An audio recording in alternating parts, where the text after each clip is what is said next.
into the danger zone. The Drew Yari Show. The Drew Yari Show. Yeah, man, hell yeah. Hell yeah. Stupid idiot. Drew Yari. The Drew Yari Show begins now. Yeah. Oh, yeah. The Drew Yari Show. Let's do it. Dude, I was on here for like 5 minutes ago, and there was no one in here. Oh, sorry about that. Yes. So I set it to 9. Hear me? But I can hear you. Can you hear me? Oh wait, hold on. My volume is messed up. Okay, I should hear you now. All right. Can you hear me? Yeah, I hear you now. Yeah. All right. Because I set it to 9, and then I figured let me do maybe a 10-minute overrun just to be safe. But yeah, just so I did a 15-minute overrun, which I probably shouldn't have done. I probably just done maybe 5 Oh or 7 no, minutes. Fox wouldn't give that.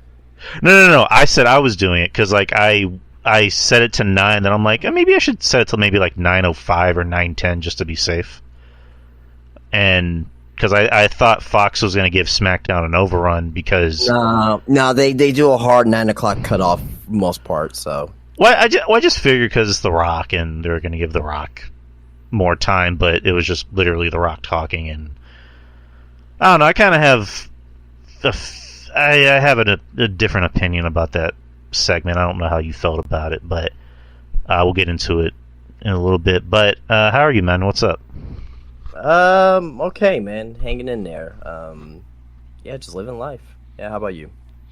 Doing the same. I think I'm getting sick again, which sucks. Not good. Yeah, it's not. The missus, she got sick earlier and she had to call into work. But she's feeling a little better. I got her some soup on the way home. I have a little bit of a cough, and I have that feeling of I either feel really tired or I feel like a fever coming along. I don't know what the fuck it is, but I'm drinking plenty of water to make sure that doesn't happen. But I mean, you probably should go get checked, maybe. You know. Well, I actually have a COVID at-home test. Well, I mean, you could, but you never know. Right. I mean, I work with the county. I can just go to the clinic and check it out. So, but I probably will do it on my day off just to play it safe. But it's been quite a week. It's been quite a week in wrestling, and Valentine's happened on Wednesday. So if anyone is on here, our usual listeners are kind of confused as to why we're doing a show on Friday.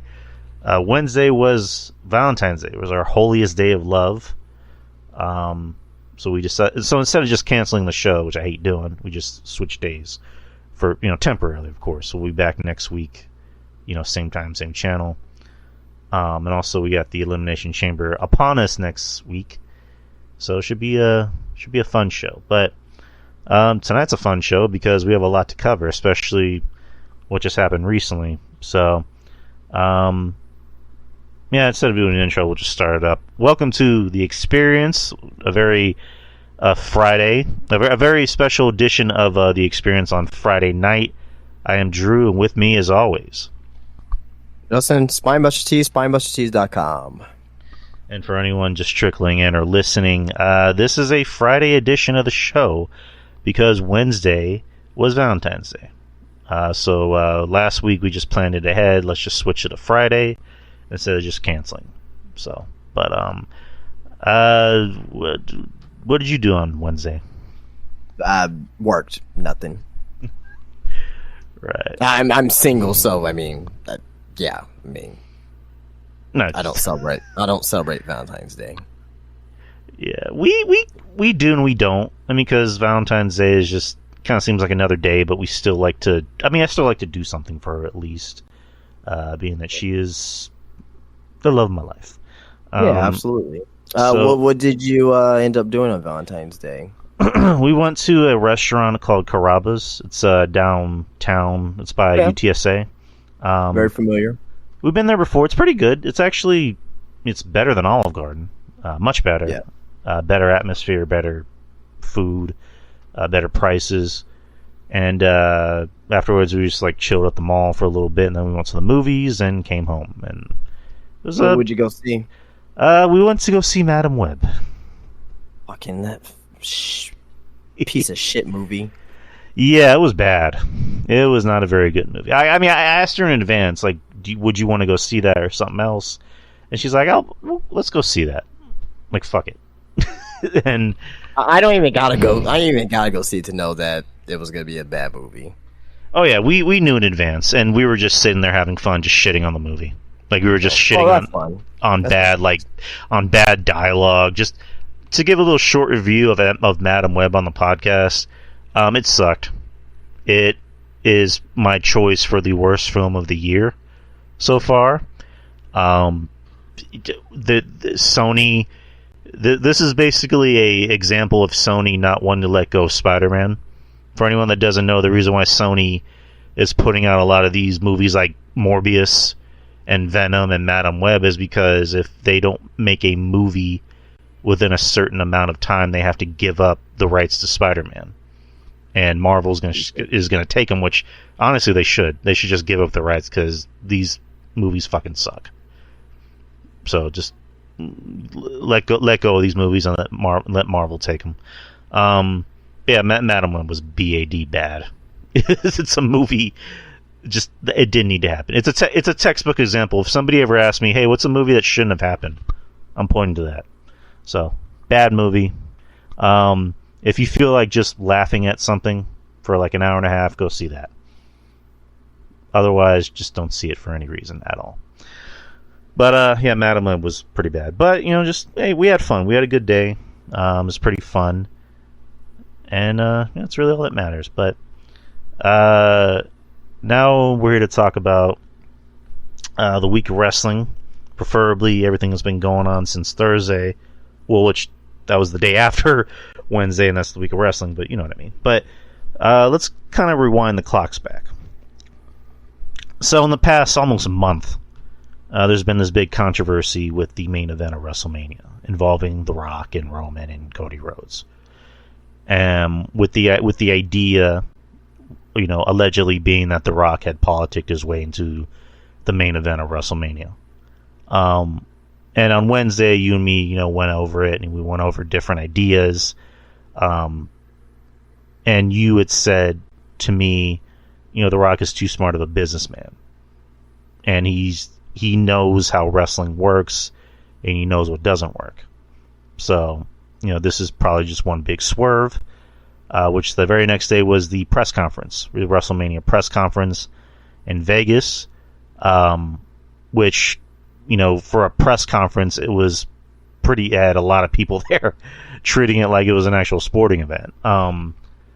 And at the press conference, you had CM Punk and Big E doing... the panel, and they were good. Obviously, it was nice to see Big E. Big E was funny, as usual, and CM Punk just looked like he was just happy. He looked like he was ecstatic to be there and just shit talking everybody.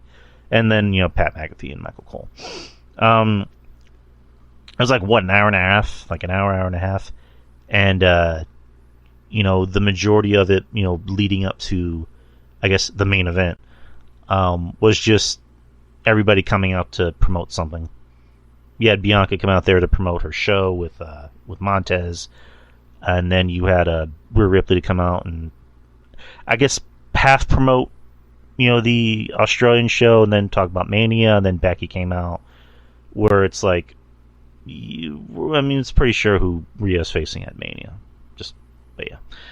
And then I forget what else happened. I think it's about it. And then Seth came out to kind of talk about the final segment and just say, hey, let's get a Mania match going. Whereas Cody, and then Roman comes out and they both talk a little bit of shit to each other. Seth says, hey, he finally decided to show up to work, and Roman tells Seth, hey, he's wearing his wife's clothes, or he's wearing his wife's shoes. Roman says, I'm done with Cody. Cody took too long. My WrestleMania opponent is going to be The Rock. And then The Rock comes out to kind of a, not a partisan, but kind of a half and half reaction. He had people booing him. He had people cheering him. He looked, I don't know if it was just me, but he looked legit pissed. or almost annoyed, with the people booing him.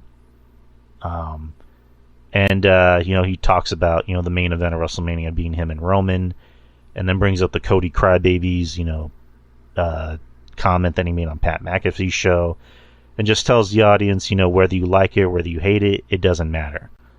The main event of WrestleMania is bound by blood. So that's kind of how that worked out. And then Cody comes out and says this is bullshit, and gets in Roman's face and talks about, you're all about family, but how's Jay? And then says, if his grandfather, High Chief Peter Maivia, were alive and your grandfather, they'd be ashamed of you. And then, Rock gets in his face and says, when you talk about his grandfather, you talk about my grandfather. You talk about his blood, you talk about my blood. And so now we have a problem. And then he slaps Cody, and then they all get into a big schmoz, and that's really about it. And then there was a backstage segment with, Rock running into Triple H saying, fix this. I mean, he said other stuff, but he got bleeped out. But then I think the only part that was really recognizable was fix this to Triple H. So that was on Thursday. So overall, what were your thoughts on the press conference? Not to go into detail with it because it happened like over a week ago, but right.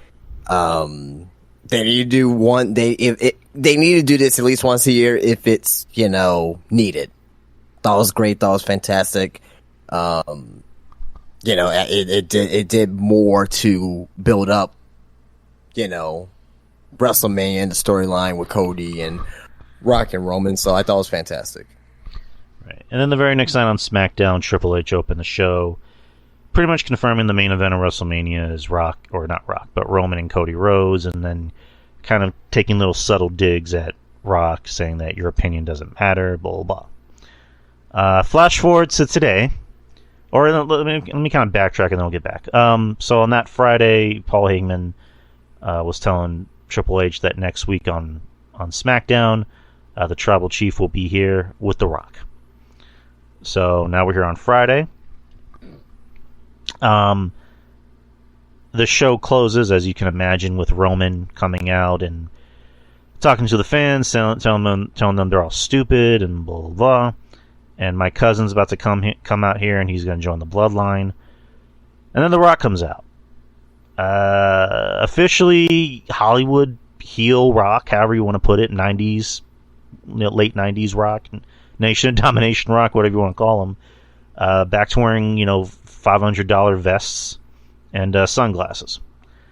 And comes to the ring and just cuts, a very heel Rock promo, telling the fans in Salt Lake City they're all inbreded, they all have 500 wives, and then talks about Cody, calls Cody a crybaby and a loser, and talks about finishing the story. He's like, what exactly is finishing the story?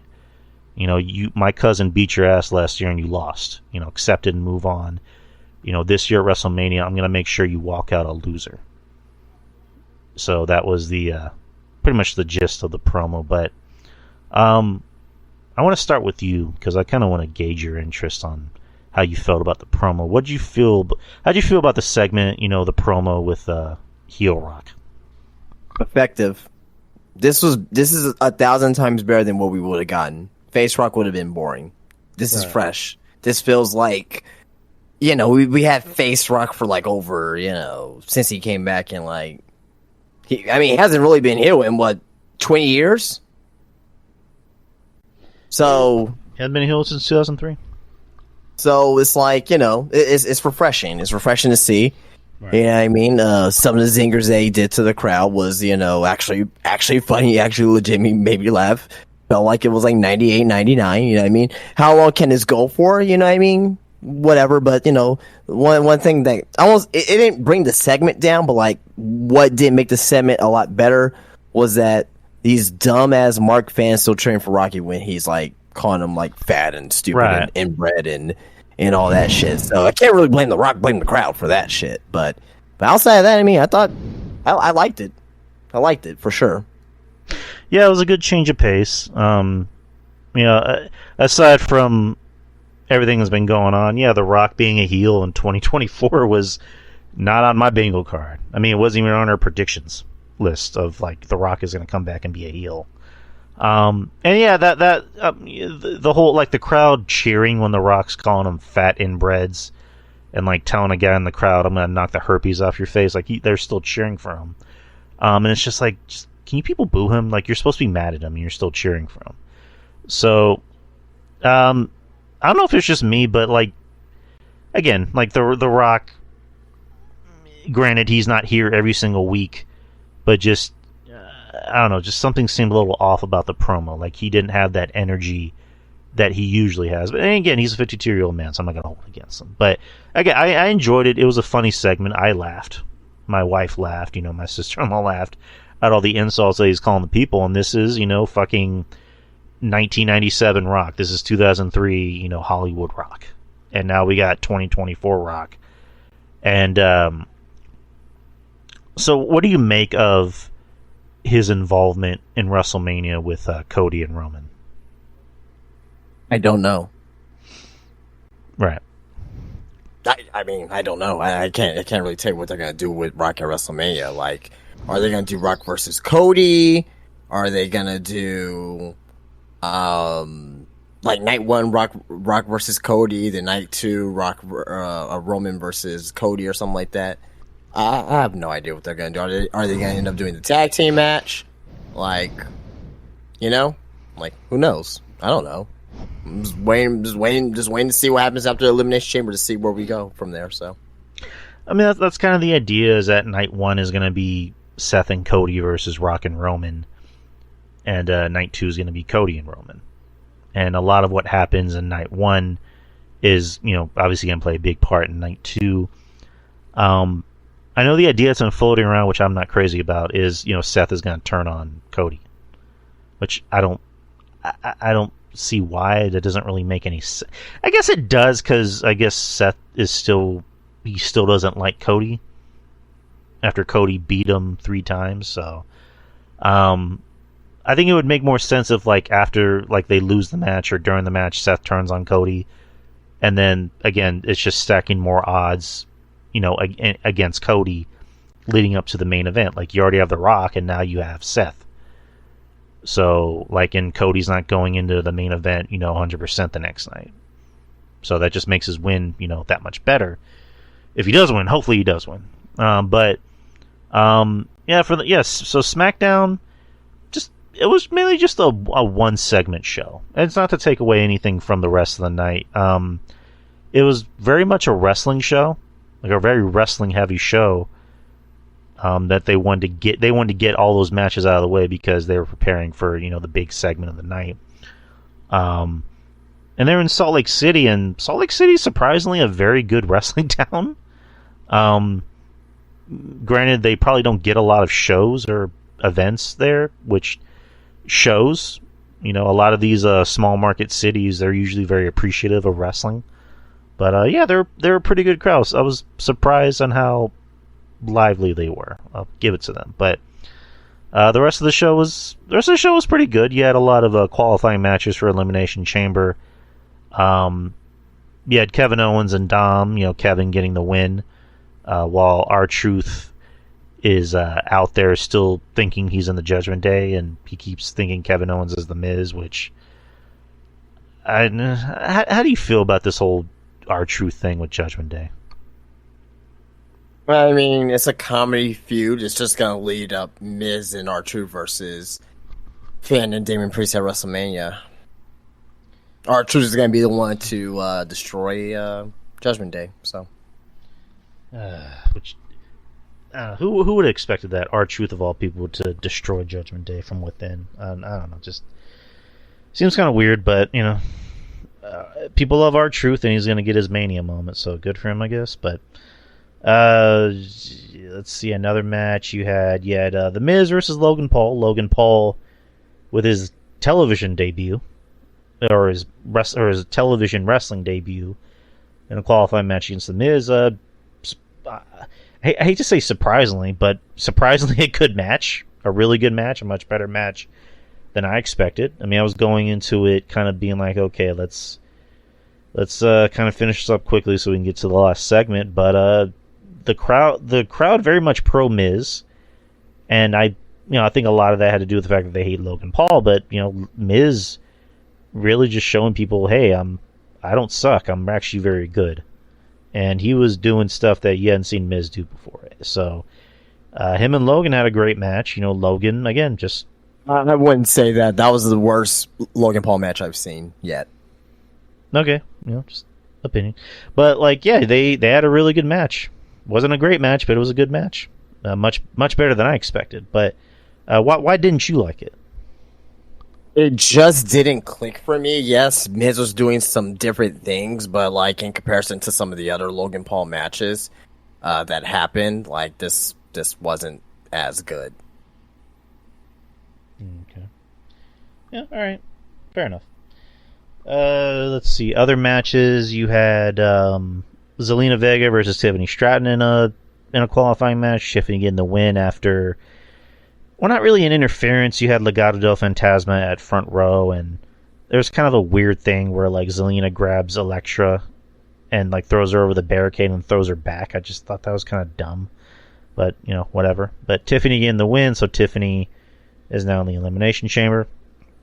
And then you had Naomi making her TV debut back on SmackDown with new music, which is actually not bad. And she wrestled Alba Fire, which originally she was supposed to wrestle Shotzi, but Shotzi got hurt at one of the NXT tapings. So Shotzi's going to be out for a while, which sucks.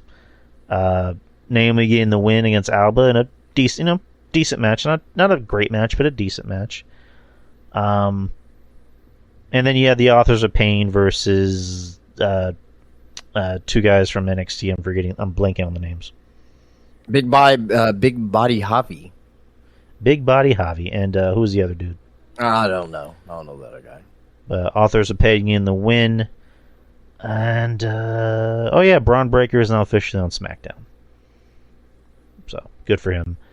Jade Cargill has yet to sign a deal, in kayfabe, but not a bad SmackDown. I mean, again, I think it was mainly just a one-segment show, but, the matches were pretty decent. But overall, what'd you think about SmackDown? Good show. Good show. Wasn't great or anything like that, but it was... I mean, we have any segment like that. I mean, how can the show not be good? But yeah, a lot of good wrestling on the show tonight. Even the Logan Paul and Miz match, I wasn't too fond of, but it wasn't a bad match or anything either. So, but outside of that, I enjoyed it. But quick 2 hours fun. Progress storylines. What else can you ask for? Yeah, you're not wrong. But that was SmackDown. Nice show. Interesting seeing The Rock, pretty much being corporate, heel Rock or Hollywood Rock, however you want to call him. So, just WrestleMania is going to be big. We don't know what's going to happen, and I like the fact that I don't know. So this is probably one of the first WrestleManias in a while where it's gradually being booked and not just being booked at the last second. So that's how you should do things. But let's kind of rewind the clocks with the other shows. So Raw was on Monday, as we all usually know that. Something on my phone. The show opens with New Day and Jey Uso versus Imperium in a 6-man. Pretty fun match. Nice opener to the show. Crowd seemed to be into it. Kind of hyping up, next week's match with Jay and Gunther, which I think you and me assumed that was going to be Elimination Chamber, but Gunther has travel issues, so he can't go anywhere outside the U.S. for 6 months. But I'm assuming this is the main event next week. But this is a fun match. There was a bit where Gunther has somebody in a Boston Crab, and then he's shit-talking Jay, what you gonna do? And then Jay comes in and bitch slaps him. In the end, Imperium got the win. But what'd you think about the match? Good, fun opener. Nothing special, though. All right. Elimination qualifier. Bobby Lashley versus Big Bronson Reed. Decent match, not great. But Lashley got the win, which I was a little disappointed by because I would have figured Bronson would have got in because it's shows in Australia. But from what I heard, Bronson's wife is, due to give birth to their first child, so that's probably why. But again, it still would have been nice to see Bronson in a big match in his home country. But thoughts on that before we move on? No. Okay. A vignette for Andrade was filmed, just reminding everybody who he is and why he's back. Blah blah blah. Cody I spent 3 years away. I was in AEW. My boss didn't use me. Exactly. And now he's back for more. Cody comes out just to talk about the segment. Talks about The Rock. And then Seth comes out. And this is probably one of Seth's better promos, if not probably his best promo, where he talks about the match and talks about Roman saying, I feel responsible for Roman because I taught him everything I knew when we were in the Shield. And then, says The Rock is very pompous and stuck up and, entitled. And, you're going to need somebody because it's not just you in the bloodline, it's you in the bloodline, The Rock. So, you're going to need a Shield. Wink, wink. So Seth offering his services, pretty much hyping up the possible main event of night one. And then it was announced that at Elimination Chamber that the Grayson Waller effect is going to have Cody and Seth, which is more than likely going to, I guess, start the match at night one. I don't know. We'll see. But overall, what'd you think about the promo? Excellent promo. It gives a reason, gives a little bit layer more to the story for Cody as well. So I thought that was very, very well done. Yeah, you're not wrong. Nice way to hype up the show. Women's Elimination Chamber qualifier. Liv Morgan and Zoe Stark. Not a bad match. Liv looking good out there. We haven't seen her in a while, but she looked pretty good out there. As you would expected, Liv got the win against Zoe Stark to advance to the Women's Elimination Chamber tournament. And then more Judgment Day stuff. Damian Priest telling Truth they are not friends and it's not funny anymore. And then Truth wrestled JD McDonough. McDonough won. I was a little surprised by it. I would have think they would have gave it to Truth, but McDonough needs to get some wins. And then DIY came out to save Truth from a beatdown. And then Truth thought that DIY was Degeneration X. So, okay. Let's see. Becky Lynch comes out to cut a promo. Hey, Kyle. To, I guess, talk about the eventual matchup between her and Rhea. Pretty much saying she's tired and she's hurt.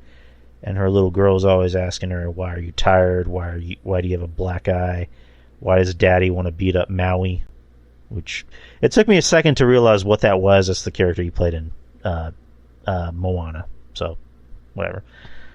Nia comes out to talk a little bit of shit, as usual. And then Rhea comes out to take out Nia. And then Rhea and Becky have a stare off. So, there was that. And how many more matches were there? So you had LA Knight versus Ivar in a men's elimination chamber qualifier, which I was a little worried going in because I was thinking that AJ Styles doesn't come out and fuck with the match, but no, LA Knight got the win in a decent match. Ivar still continues to impress, doing really well without his tag team partner, and then LA Knight, still over, still. People love his catchphrase. People still chant, yeah. And now he's in the Elimination Chamber. So good on him. Good for him. And then, what else do we got?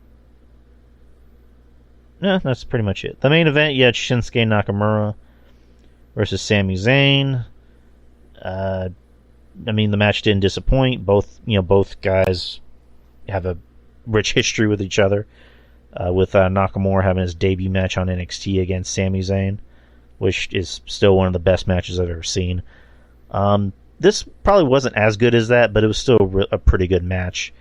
Drew McIntyre coming out to kind of cause a little bit of distraction with Nakamura getting the win. And then Drew and Nakamura proceed to beat Sammy down, and then Cody comes out to make the save. And next week on Raw, it's going to be Cody and Drew. So that was pretty much Raw. Do you have any thoughts on Raw? Nah, not really. Just another show. Not bad show, still good. Advanced storylines. That's all you can really ask. Not every show's gonna be right out of the ballpark hit type of show. Like sometimes you just need shows that will just advance storylines. So this is what we got. Right. I mean, I think a lot of these shows, especially heading into Elimination Chamber, are just gonna be, I don't want to say filler, but just they're advancing. They're just adding more fuel to the fire. I think right after Elimination Chamber is when it's really going to start cooking. Like that's when it's really going to get. That's when the getting's going to get good. So NXT was last night, as it usually is on. Or no, it was Tuesday. I'm sorry. First show of the night. I'm pretty sure you love this one. Noam Dar and Ora Mensah versus Von Wagner and Mr. Stone. It's fucking awesome. Match of the year. And the way it started the match off, and the twins are Jakara Jackson and Lashley like, which way they go? And they're like, they went that way, and they point in opposite directions. Like, oh, great shit. Match of the year candidate? No, match of the century. Nice. Metaphor got the win, which I was a little disappointed because, like, I would have liked it if they gave Wagner and Stone a win, just to kind of give them that feel-good win. But yeah, Robbie can still go in the ring. Yeah, Robbie's pretty good, pretty damn good. Yeah, former X Division champion. Yeah, I remember him in Cookie, Becky Bayless. Yeah, so Cookie. Yeah, TWA girl. I met her before. She's actually very nice. She's very sweet. Let's see. Gauntlet match. You had Ridge Holland versus Gallus. Holland got the win by disqualification. JC Jane paid off the debt, the Chase U debt, as Andre Chase brought back together his classroom for the spring semester. That was a heartwarming segment. I'll just say this: Adriana Rizzo, she can she can cook me all the gabagool, if you know what I'm saying. Oh, I get you. I get exactly what you're saying. And she give me all the gabagool. Just feed me. That was a good looking woman. And then as Andre Trace calls her, JC motherfucking Jane. That's yeah, he did say that. I broke out laughing. JC motherfucking Jane. Yeah, that was hilarious. I love Andre Chase. But what's her name? JC Jane. Doing some shady backdoor deals, or not backdoor deals, but like backlot deals with your girl Rizzo. So hey, you gotta do what you gotta do. Yeah, JC Jane's gonna be sleeping with the fishes sooner or later. This ain't gonna end well. Oh no, not my JC. Not anything but that. Take anyone else. Don't take my JC away from me. Man can dream. Let's see. What was the next match? Oh yeah, Lola Vice versus Tatum Paxley. Decent match. Lola is getting a little better in the ring as time goes on, as you can imagine. It's development, so developmental. That's what they're there for. And I like Tatum Paxley. I like this role she's in. I like the fact that she's being used in a more prominent spot. But Vice got the win, as you would expected. What was your opinion on this match? I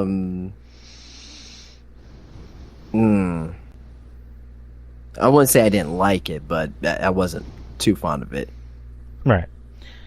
And then, like we mentioned before, so next week... What do you think about the match?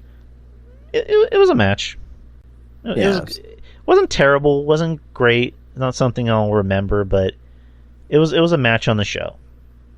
It did its job, I'll just put it that way. So as we mentioned, Shotzi, I think, was it Shotzi and somebody else, they beat Valkyra and Tatum Paxley in a tag match on a house show. So Shotzi challenged Valkyra to a championship match next week, and I believe NXT is also taping next week as well. Yeah, it's saved next week for Elimination Chamber. Right.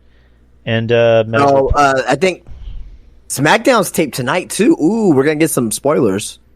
ooh, should be interesting. And next week on Yeah, because SmackDown will be taped tonight. Mhm. Raw's live Monday. Then NXT has already been taped already. So and then the next week the main event of SmackDown is Drew McIntyre versus LA Knight. Should be a good one. And they had a little segment earlier tonight where LA Knight called him old timer, and LA Knight's 4 years older than Drew McIntyre. So I thought that was kind of funny. But yeah, next week Shotzi is supposed to wrestle Valkyrie for the women's championship, but she suffered an injury during the match. I actually have the article up there about. well, yeah, hence why she didn't wrestle tonight. She was supposed to wrestle Tiffany Stratton. Right. No, she was supposed to wrestle Naomi, I believe. Oh, was it? Oh, yeah. Well, whoever went up against whoever Zelina Vega went up against, because Zelina Vega was supposed to be wrestling. Oh, you're right. You're right. She was supposed to wrestle Tiffany, and she was replaced by Zelina. Yeah. And then Alba Fire says Alba Fire will be wrestling Naomi. Wait, so I think Vega was supposed to wrestle Naomi, and Shotzi was supposed to wrestle Tiffany. By the way, Shotzi got hurt. Either way, Shotzi's injured. So Shotzi's injured. Nikita Lyons is injured. Idris Enofi's injured. So a lot of injuries coming from those NXT shows. So Yeah, fucking Nikita got hurt again. Like, Jesus Christ. Like, yeah, that sucks for her. I mean, she just came back, and she was recovering from an ACL injury, and then she suffered another serious injury. What they're saying on the recent episode of NXT, they're saying the injury is unknown. They're not sure, but if I had to guess, I'd say it's maybe another similar injury. I don't want to speculate, but yeah. Yeah, I mean, me neither. But it's just, I feel for the girl because she worked her ass off, and that's a lot of ass to come back from this injury, and it's just like, I mean, I would imagine it's a different regime, but it's just like, how do you what happens to this girl after she does come back? Like, do you still keep pushing her? Do you still? I mean, it's gonna be hard too, man. I mean, but they gave I was gonna say, Dakota Kai's one too, but they Tegan Knox. She had an injury, came back, had maybe like a couple matches, and got injured right again.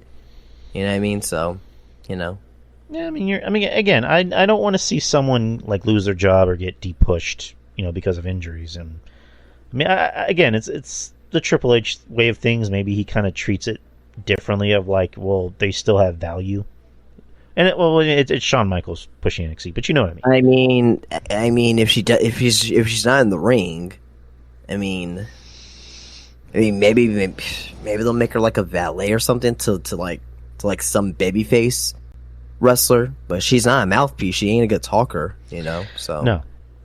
I would imagine she likes doing more action. Like, she prefers. Yeah. I'm just saying, like, if they're saying like, hey, like, instead of you being like an in-ring wrestler, like, hey, let's try something else. Like, her options are very limited. She could be an ambassador, for the time being, kind of like what Big E's doing. So. Well, I mean, do they need an ambassador for fucking NXT? Like, Big E, deserves that, right? Former WWE champion and in the company for over, a decade or whatnot. And Nikita, I mean, I like her. I really do. I think she's a talent. She does have a lot of upside, but I mean, outside of that, I mean, they're not gonna make her an ambassador. It's like either you're gonna be in the ring, you're gonna be doing something on TV, or sayonara. Right. I mean, you're not wrong, but again, I just feel for the girl. It sucks because I do like her. I think she has a lot of talent. I mean, the pervy jokes aside, but like, I do think she's very talented, and I think she adds something. And it's one of those things. I was just like, she's been on the show for what, like 2 years almost. And in those 2 years, she's been hurt, so it sucks. It really does suck. But I hope she heals. I hope she heals quickly. Next is you had Adriana Rizzo, your girl, versus Jada Parker. This match was not very good. Yeah, it wasn't great. No, Jada Parker got the win. Which, I mean, they're both fucking green as shit. Like, oh yeah, like they are. I mean, it's not. This isn't a case of like Tiffany Stratton versus Thea Hale, where they're both green, but they're also very good. Like these two are very green and not very good. I mean, they probably, you know what? They had a match on NXT Level Up tonight of Gigi Dolan versus Easy Dame. That match could have been on NXT instead of these two. And I like both of them. But I think they're not they're utilizing Level Up, but they're utilizing Level Up like with the, I won't say with the wrong talent, but like they could have put this match on Level Up. Yeah, like I would think Level Up is more suited for the talent that doesn't get a chance to be on TV that much, and the fact that that and like very green talent. This match would have been perfect for Level Up. You know what I mean? Yeah, you could have you could have edited that match to make it not look as bad. But Gigi Dolan being on Level Up, ouch. Why is she on Level Up? I mean, was she just on the main event not too long ago against Natalya? Well, I mean, she's not in a prominent storyline right now or anything like that. I know she's kind of feuding with, kind of has some beef with like Kiana James and stuff. So this was like a storyline match on Level Up. So, But now we're talking about Level Up, which is like the equivalent to fucking Rampage, which doesn't really matter at the end of the day. So right. But yeah, it's just like I don't know. Just I would think because. I don't think Gigi's particularly great in the ring, but she still has a big following and people like her. So I would think she'd be on the show more, but that's just me. I mean, you only got so much time. It's only a 2-hour show. Yeah, you're right. Next is you had Carmelo Hayes versus Joe Gacy. Decent match. Joe Gacy still acting like a nut. Still being a crazy guy, which is working for him. And smiling maniacally. Like he usually does. And then Mello just being, scumbag prick Mello. And getting the win. The match did its job. It did everything it should be. And then Hard Justice beat down Gacy and put him in a straitjacket. So, but what'd you think? I mean, I like these two. Obviously, I love Mello. Really like Joe Gacy. I never really had a problem with him. I thought it was a good match. Thought that was a good TV match. Just now I'm just waiting. Now, like, since Braun is on SmackDown, is like, well, I'm just waiting on Mello to end this thing with Trick Williams so he can go to Raw or SmackDown. Probably SmackDown, maybe.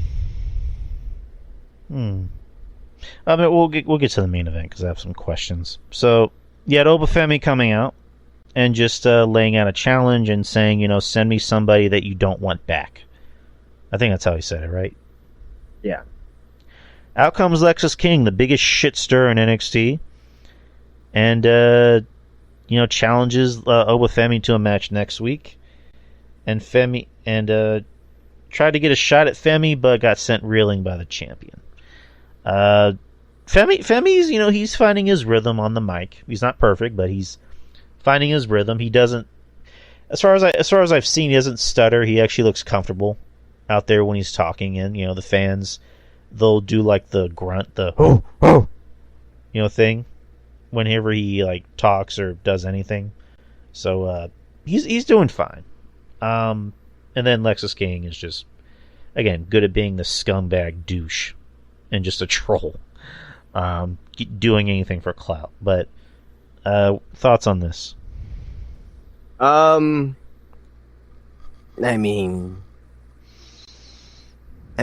don't think Lexis King's gonna win the title yet. No. So, yeah. I mean, it should be a fun match, but And it's just to fill in TV time. So. Oh, you're right.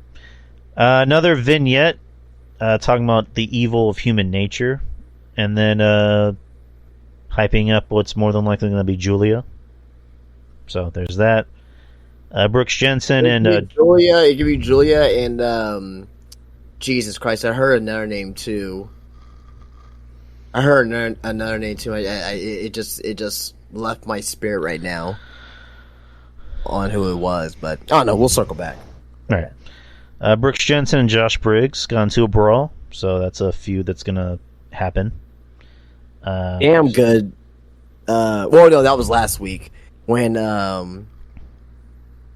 Briggs cut that promo on him. He's like, you better wake up. You know, so.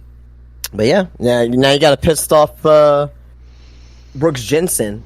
He went up against Jay Malachi tonight. He made his debut in NXT. So, yeah, the 19-year-old sensation. The 19-year-old sensation. But a lot of young guys are getting big contracts in wrestling.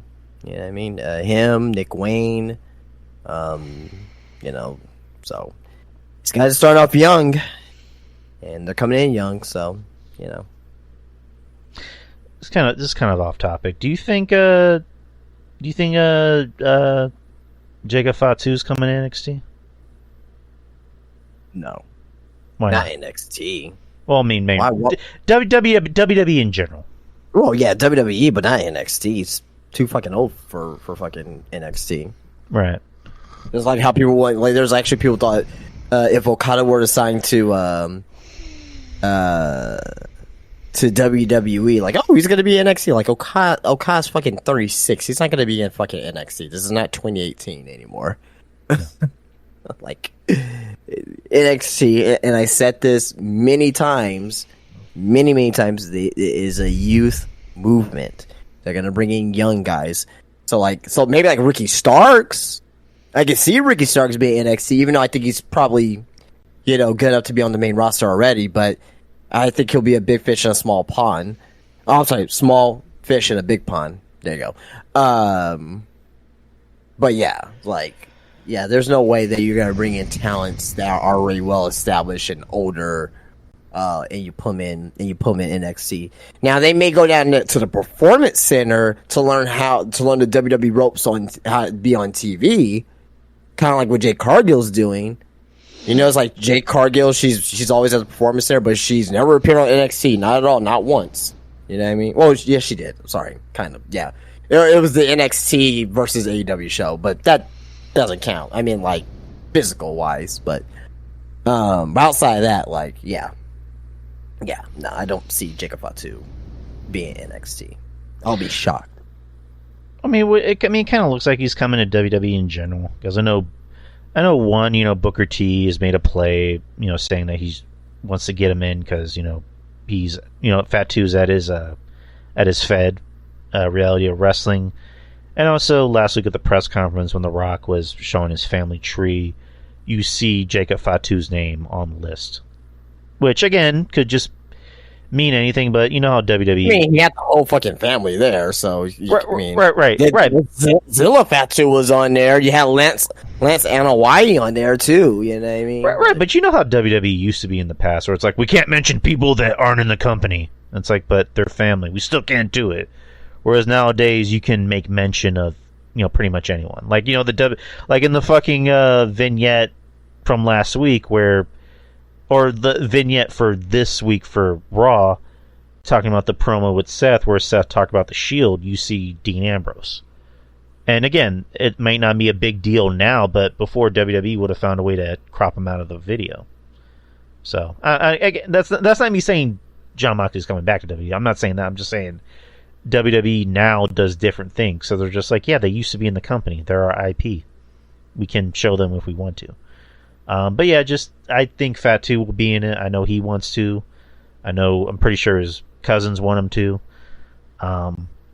And he's just going to be another addition to the bloodline. Just make him ever bigger. So, right. Going back to business. Kiana James versus Brindley Reese. Kiana got the win as we expected. It was a match. It's really all that needs to be said about that. Mm-hmm. And the main event time. You had the NXT Tag Team Championships. Sorry. The Family versus the Wolf Dogs. Really good match. Really, really, really good match. I'm surprised at how great... maybe not great. How really good Braun Breaker and Baron Corbin have been together. Like, they are the quintessential buddy cop tag team of NXT right now. And again, in my 2024 bingo card or predictions, I would have never predicted I like Bron Breakker and Baron Corbin on NXT. They're my favorite part of the show. It's good seeing Baron Corbin in NXT. I wasn't always his biggest fan, but since him being in NXT, and also even before that, him doing the bum ass Corbin, shtick, he's shown that he has a personality and he has good timing. So they work well together, and the family's gotten better. Channing Stacks Lorenzo, I think, is, I like to see what he can do in a singles run. I think he's very good. He's very talented, and Tony, Tony's Tony. What else can we say? But really good match. Really, really good match. I don't want to say surprisingly, but it was a match that I didn't expect to be as good as it was. And the Wolf Dogs getting the win, and they are now, I think, new NXT Tag Team Championships. Or Tag Team Champions, I'm sorry. But what'd you think about the match? I can't really add anything to what you said. Which says what I would have said. So, yeah, good match. So, since Braun's now on the main roster, what happens with them as a team? I'm not saying they get, split apart or anything, but, who are they losing these tag team championships to? I have no idea. They're losing them at, most likely, Roadblock? Stand Deliver. Oh, Stand and Deliver, okay. So Braun's going to pull double duty for the next few months? Yeah, 2 months, yeah. Yeah, there you go. Why not? But that was NXT. And then, of course, Dynamite happened on Wednesday. I did see the clip of Darby Allin, talking to the Bucks and giving that promo, which, good promo. It was basically a shoot promo. Shitting on the Bucks, saying that, I begged you for a job in AEW, and then you wanted to hire your untalented friends from California. AEW is more like all friendship wrestling. So, good promo. The Bucks, doing their job at being dicks. I don't know how you feel. I may have an idea, but I'm really liking this new persona from the Bucks. Yeah, it's something that's working, and it's on the nose, and it's self-aware. So again, and even when they wrestled on Wednesday, they were wrestling different. They weren't just doing the regular high flying Young Bucks stuff. So what you should, if you're going to be heels, then you shouldn't do things that the people want to see. Oh yeah, absolutely, yeah. So it's, because and me and you, and other people, a lot of times say, well, the Young Bucks matches are the same thing over and over and over again, and get desensitized to that.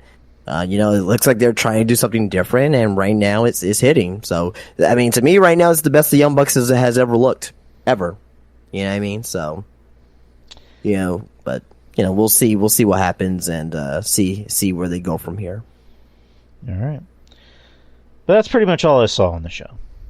Do you have a quick review of Dynamite?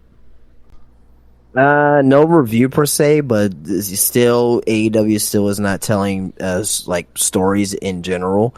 The only stories that they're really telling right now is the Young Bucks versus Darby and Sting right now. Everything else is still being thrown and put together. People are like, well, how come you're not watching anything that's on Rampage and Collision? Because wherever you watch on Rampage, Collision doesn't get to the pay-per-views for the most part. So why should we waste our time watching those shows, right? Mm-hmm. Everything that happens on Dynamite. Dynamite wasn't a bad show. I enjoyed Dynamite, but it's just they're outside of a couple of things, there's really no substance behind it. At the end of the day, so Yeah, Moxley versus Dax. Good match, very good match. It looks like it may lead to a 3-way 6-man tag at Revolution, which is cool. But it's at the same time, it's not really much of a story behind it.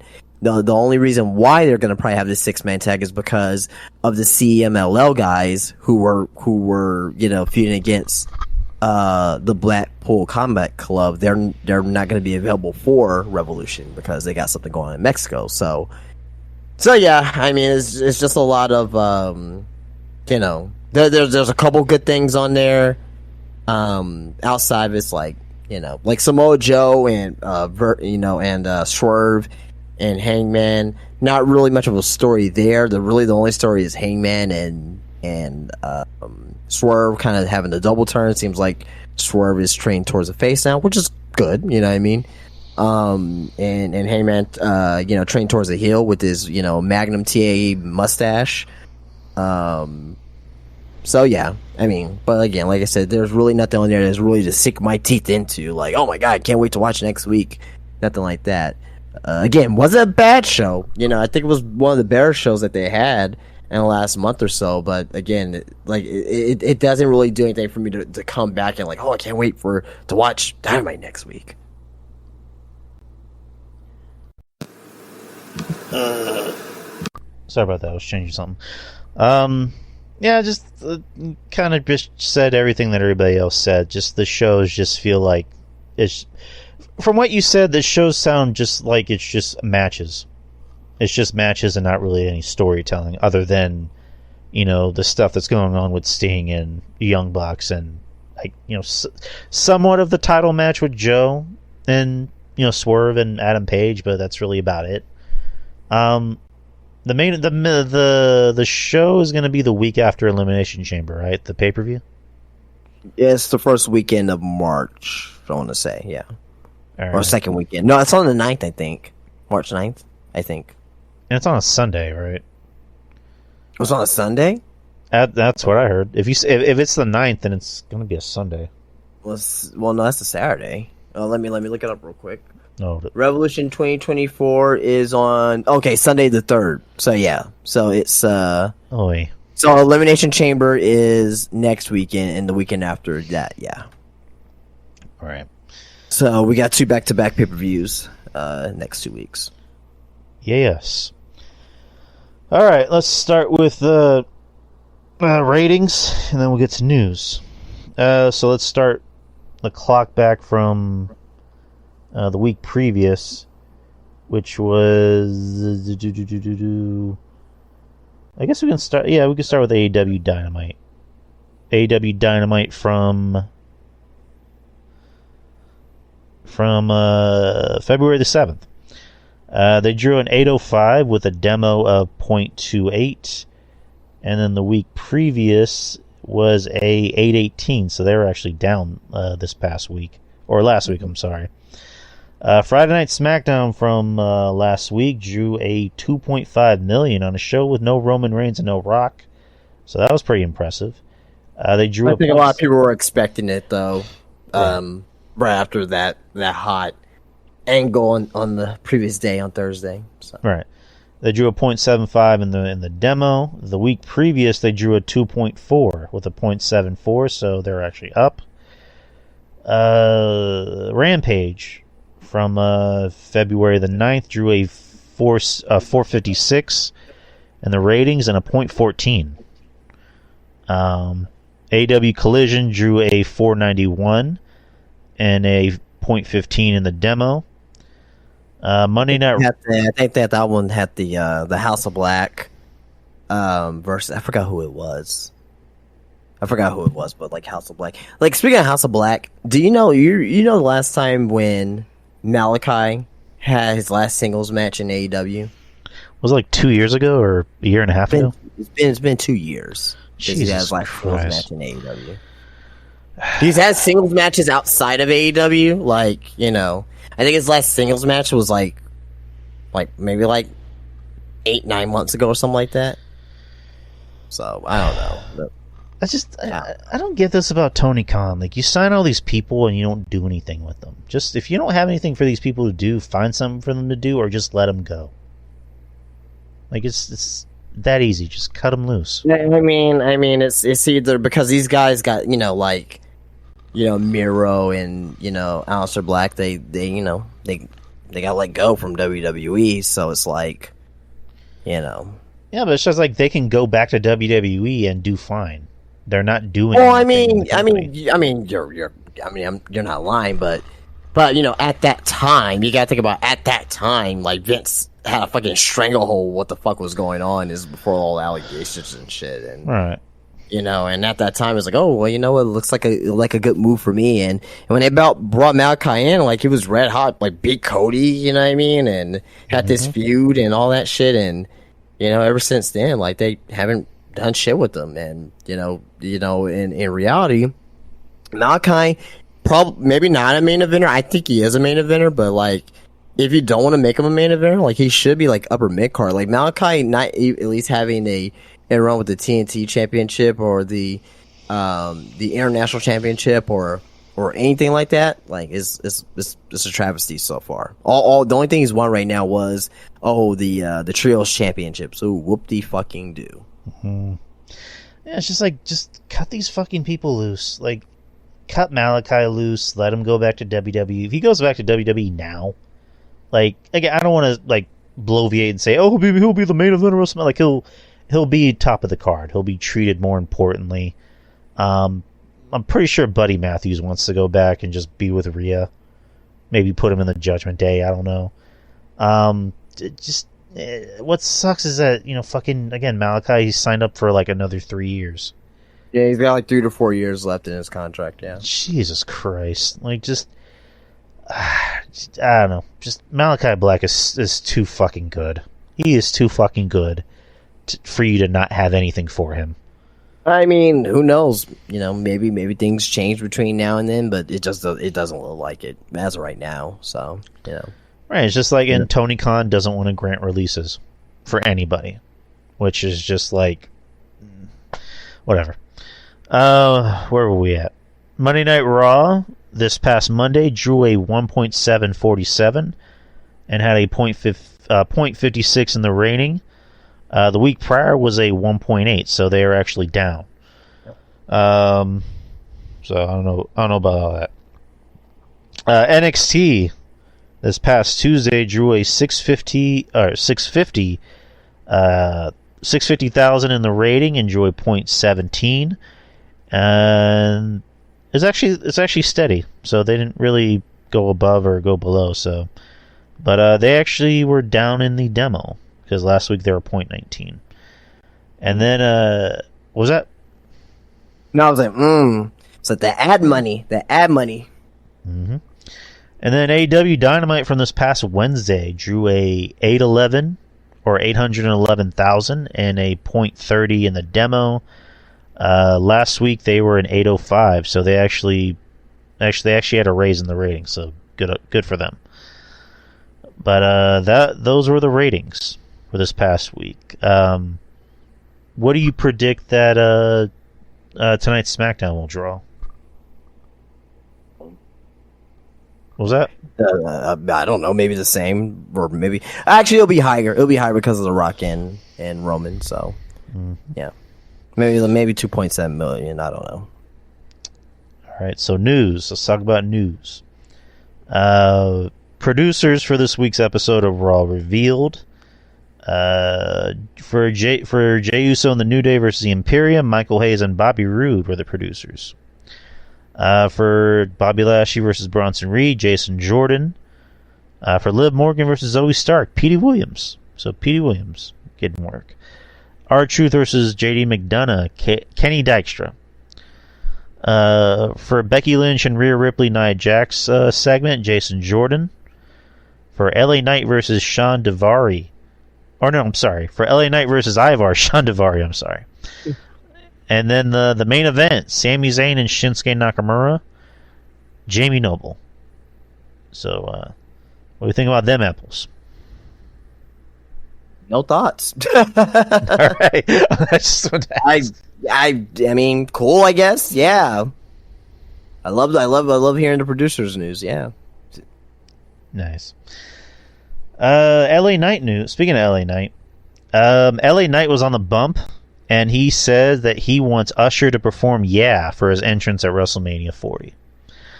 He said, "Wait a minute, can we get this set up? Is he coming to WrestleMania for my entrance or what? I'm coming out. I'm performing, yeah, with him. Let's go." So that'd be pretty cool.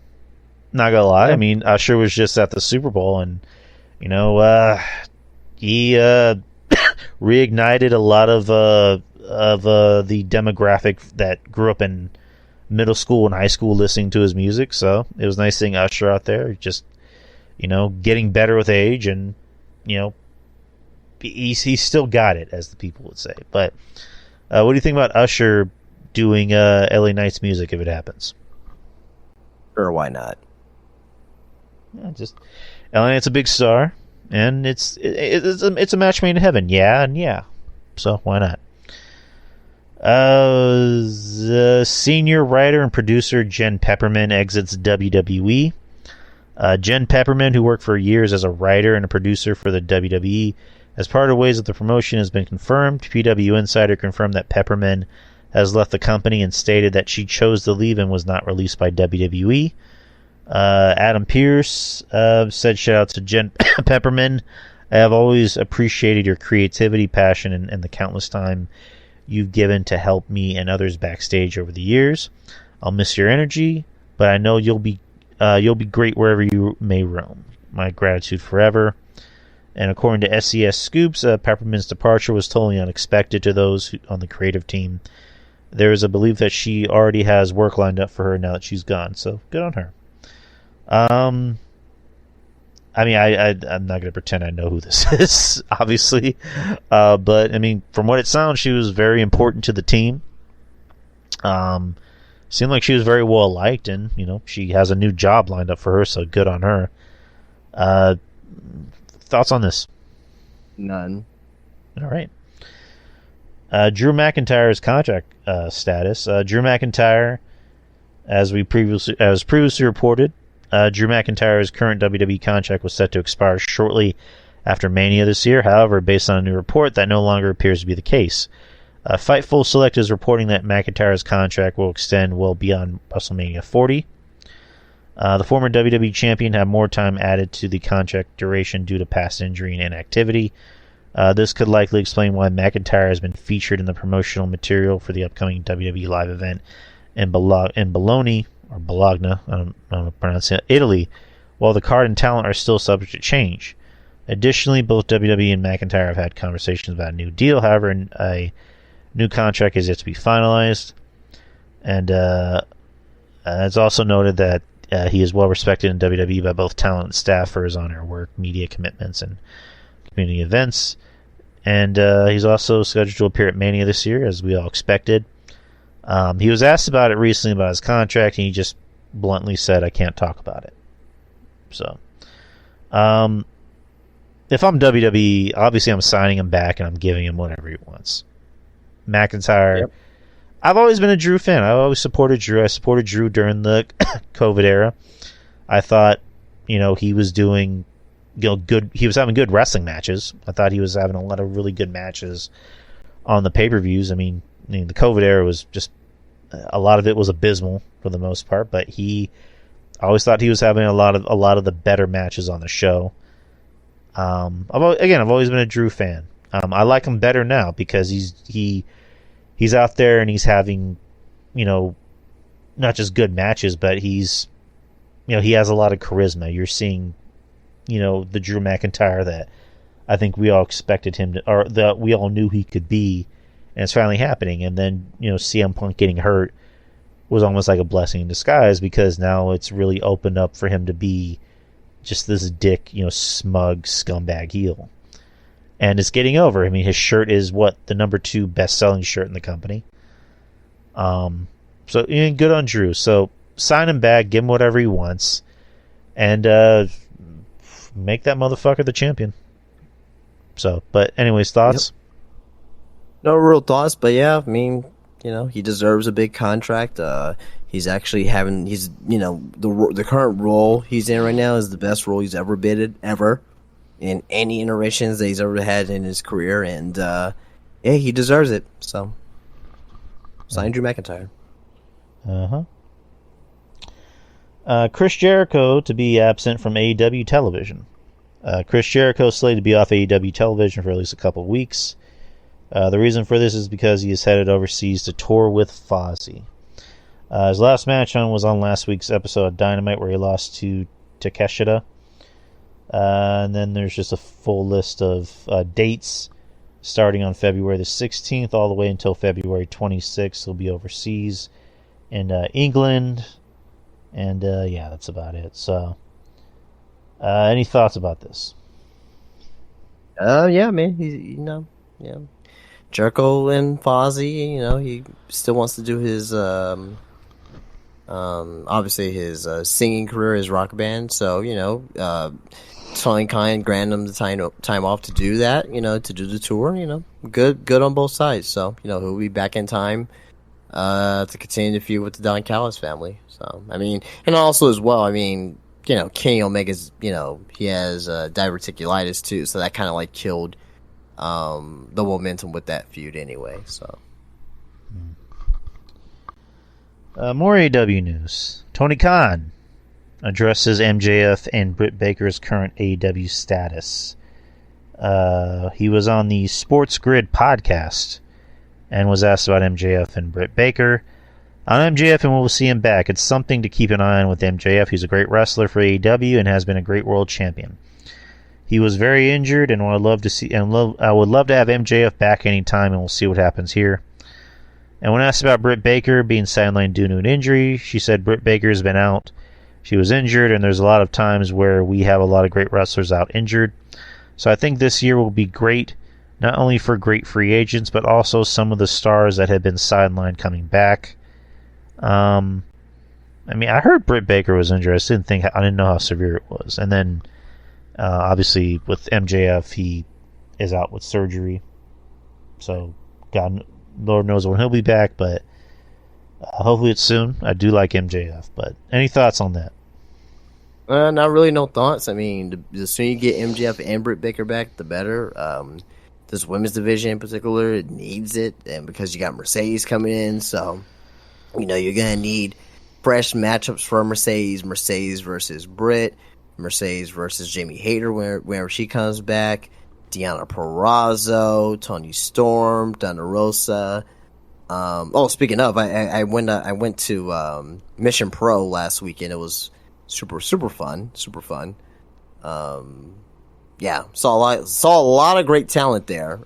Some that was on AWTV, NWA, all that stuff. So, Thunder Rosa turned heel on the Izzy Girl, which was all over Twitter. So, but anyway, saw that. Yeah. So I was there for that. So that was pretty cool. But yeah, no, it was. I think right now, Tony Khan's saying the right things. Yeah, I wish I could have both these guys back, but they're both injured, and we'll just see when they come back. So yeah. It's the biggest male star, and with the exception of Mercedes, quote unquote, coming in, be the biggest woman star in AEW. So you're missing two top stars right now. So yeah, of course it hurts. So when they do come back, it should hopefully make TV better. Lastly, I have a quote from The Undertaker on The Undertaker's 6 Feet Under podcast.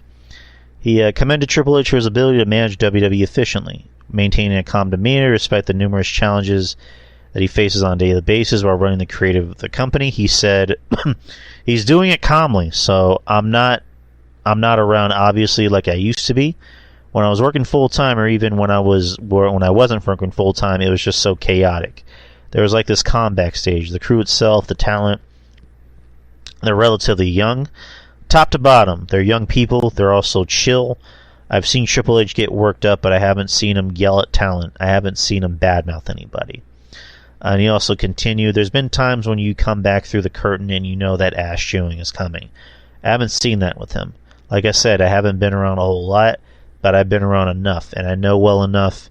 I can just tell it's such a chill vibe for me. For me, I almost don't like it because it's almost too calm. To me, and this is just me on the outside looking in, it's like they don't care enough. It's not that. It's just the atmosphere. You can tell what The Undertaker wants to say, but he just doesn't want to say it. But, overall, just, this is what a non-toxic, work environment looks like. Again, Taker was just so used to the Vince way of things, where you have to deal with somebody on a headset, yelling in Michael Cole's ear, and then getting yelled at in the back. But Triple H, from what it sounds like, is not that kind of guy. He wants to make everybody feel comfortable and not have this chaotic atmosphere. I also think when you've been in that kind of environment your whole life, you're kind of used to it, and when you're used to something that's not like that, you start to kind of question it a little bit. It's in some ways it's the equivalent of maybe being in an abusive relationship, where you're used to being yelled at and abused, obviously, and then when you're with somebody who's the opposite of that, you start to question it a little bit, and you're almost expecting that abuse coming. So, I can understand Undertaker's, point of view from this, but what do you think about Taker's quote? He's just used to, the old ways, which is nothing wrong with that, but, times has changed, and, it's 2024, and what we'll look at for today, 20 years from now, people are going to be like, oh my God, man, this shouldn't have been that way. It should be this way, the way that it is 20 years from now. So yeah, it's just different environment, different things. Like, even when he came up, in the early 90s and, all the way through the 90s, people from the 70s, like, oh my God, you guys, well, this is so relaxed, and, so, it's just different eras, that's all. Right. That's how it's always going to be. That's all the news I have. All right. I don't have much of anything. Couple things here, and there's really nothing important, but it's just a couple things. Nothing important here, but I saw it here, and then it's in the news, so figure should just bring it up.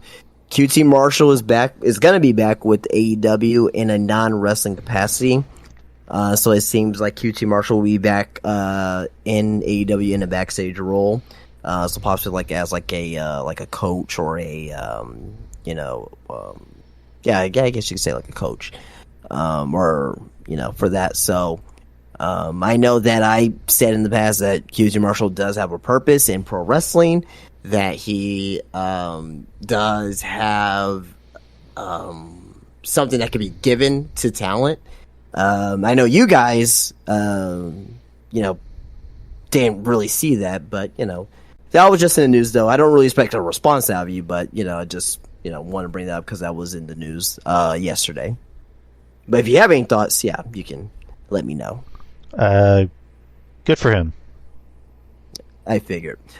Next, I have oh my God, no, don't do this to me. Why is my PC doing this? I had some news from TNA, a crazy story with the whole Scott D'Amore thing. Yeah, my PC crashed, or my Twitter crashed, so I can't bring it back up. So never mind. Well, I kind of know the gist of it, that the talent is, again, it's no bueno. They want Scott D'Amore back, and I think they are trying to get him back, but it didn't work. And then, they wrote a letter. They wrote a letter to fucking to Anthem, right? And then which has never been done before in the history of pro wrestling. Or talent letter. And then the supposed news that Tommy Dreamer is the head of creative, but he denied. So I don't know if he denied or not. I don't think I saw that. He was on Busted Open, and he's just said that's not true. I'm not the head of creative. Oh, okay. Did he say it today or something? It was either today or yesterday.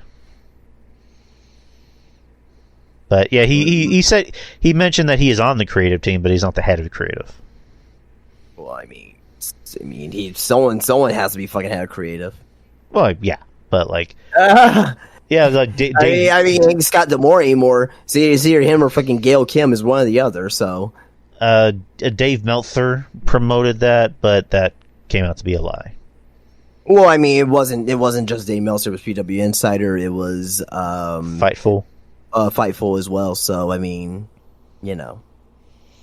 But yeah, I feel bad for Scott D'Amore. Because Scott, is he's been a TNA lifer since day one, essentially. And, you know, the fact that he gets to let go is just like, I would have expected them to maybe demote him at least, but to just straight up fire him, I don't know. I think there's. I mean, what were they going to demote him to? Who's the president? On air talent. I don't know, like give him something, because the guy's been in TNA since day one, but you fire him. It's bigger than that. You can't just demote someone. That's like demoting. Well, Triple H. That's like demoting Triple H to fucking. Oh, you're just gonna be on air. You're gonna be the on air creative guy, but you have no control of creative. Like, I don't know. It just seems weird to fire somebody that has been there that long. Like, usually, no, I get it, but I mean, these are big businesses and they don't give a shit. Like. I mean, usually when someone gets fired that quickly, it's for nefarious reasons, and I don't know. I think it's weird to fire the guy, and obviously, you know, the TNA locker room, they adore the guy, they love him, and they, you know, he's done so much for the company. I mean, I know Brian Myers is pissed about that. I can tell you that. I was listening to the major wrestling figure podcast, kind of allude to it, so it's like. He's like, yeah, he's not happy. So he's not happy. Matt Cardona isn't happy. Matt Cardona doesn't work for TNA. Well, I mean, he said that Scott D'Amore gave him a chance after he. Yeah, true. That's true. Got fired from WWE. But yeah, I do feel for Scott D'Amore. It does suck, but I mean, they brought in a guy to take over the company who's not a wrestling guy, who's, from what I heard, more of a Nick Khan type. Who's very much about money and making money. So, that could be good or bad depending on how you look at it. But I mean, they do need to run a business, and they do need to make sure this company is making money. Because I mean, I know I've sang TNA's praises, but let's just be real. They're not really drawing the kind of ratings that you would want them to draw. They're drawing like what 105s, anything below 200. Well, I'll stop right there. They're on Access TV. Exactly. That's good for Access TV. They need to be on. It's not if they're on TNT or somewhere else. That's terrible. But they're on Access TV. That's a fine rating for them. For them, but yeah, just like realistically, I would think Anthem would want them to be on a bigger network. But again, they've tried that before. Well, I mean, Scott D'Amore was asking for more money and more funds and things of that nature. So, I don't think Anthem wants TNA at this fucking point. The way that they're going by things. No, it wouldn't surprise me if they found a way to get rid of them. But I don't know, man. It's a pretty shady situation. That's all I'll say. It sucks. It just sucks. I feel bad for Scott D'Amore. Feel bad for the talent too, like the talent that's been there like forever, and or talent that really loves like what TNA is doing. So guys like Tommy Dreamer over there, and Brian Myers, Moose, and Morrissey Machine Guns, and Jordan Grace, Gail Kim, like Masha Slamovich, and Killer Kelly, and Rosemary. Rosemary, of course. Like, feel bad for the talent. Like, it sucks. So, like, I don't know. We talked about Scott D'Amore. Like, what could he possibly do? He might have a job opening for him in WWE. Maybe he can like help out in NXT. Maybe help out with Raw. Be Triple H's new like right hand. That'd be a pretty good show. I see. As much as I want to see that, I think AEW is probably a more realistic destination for him. I know you don't want him to go there. Like, I don't want him to go there either. But realistically, that's probably the more realistic destination for him. I think I said that in the beginning, where it's just like I would want him to go to maybe Ring of Honor and book that, but Tony's not going to let anyone book anything that's not him. I like Scott D'Amore too much for him to go to AEW and have his talents wasted. But I wouldn't be surprised if he goes to AEW because Tony has a lot of money. Granted, it's his dad's money, but I'd rather him go to WWE because there's those. I mean, Tony Khan's doing something right about signing these talent. I mean, WWE hasn't signed a fucking single major free agent. Since Cody. No, that doesn't count. Like, because he was in AEW, then he went to CM Punk. CM Punk's not a free agent, a major free agent. But no. What I'm saying is, when there's a free agent on the market, okay, was CM Punk going to go back to AEW after getting fired? No, he's still a major free agent. What I'm saying is, okay, so when CM Punk came back to wrestling, right? WWE or AEW, where did he go? AEW.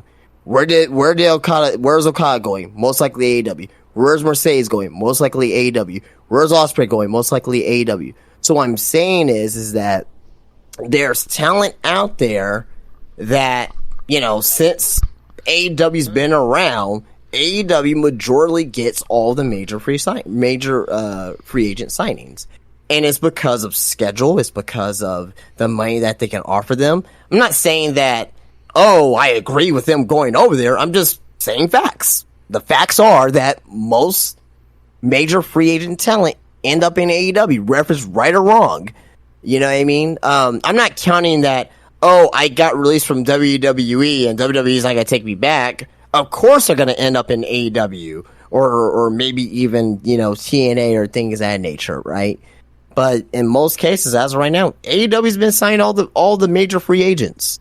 And doing nothing with them. I'm not talking about that. What I'm talking about, okay, who's been signing all the major free agents? I don't care what's happened to them. AEW. Who's been signing? Okay, you're right. They're signing them because, again, it's convenient because the better schedule and that's what I'm saying too. So when it comes to Scott D'Amore, right?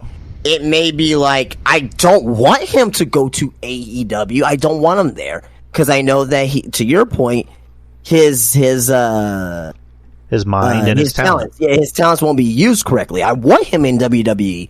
What I'm saying is, the more realistic chance is him ending up in AEW because Tony Khan's gonna pay him all this fucking money and he's gonna make promises to him that he's not gonna keep it. It's like, all you gotta do is, you don't have to fly in the day before, fly on the night of. A lot of AEW talent flying the day of, and they're late to fucking call time. I hear this every fucking week. or when Smart Mark Stern's like, I got there late to AEW, right. Because of this, that, and the other. It's like, you know what I mean? So when you have that loose of leadership there, Scott. I'm not saying Scott D'Amore he'll go to AEW, he'll be unprofessional, but when they have a lot of leniency, it makes it more appealing to certain people. But would Scott D'Amore sign to WWE? Yeah, if he's smart, but if AEW is gonna end up giving him a contract for let's say WWE, like, hey, we're gonna give you $300,000 a year to come on over, then AEW is like, okay, hey, we'll give you $500,000, and you only gotta work, you don't gotta work Collision. All you do is work Dynamite, or all you do is just work Saturdays on Collision.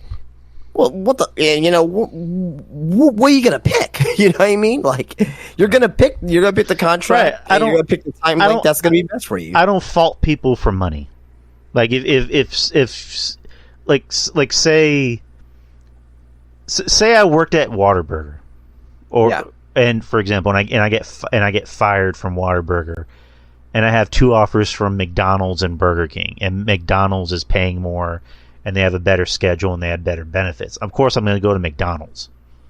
Like, you go where the money is. Like, most people are going to go where their talents are going to be used more and take less money. That's fine, but it's also fine if you want more money and you want a better schedule.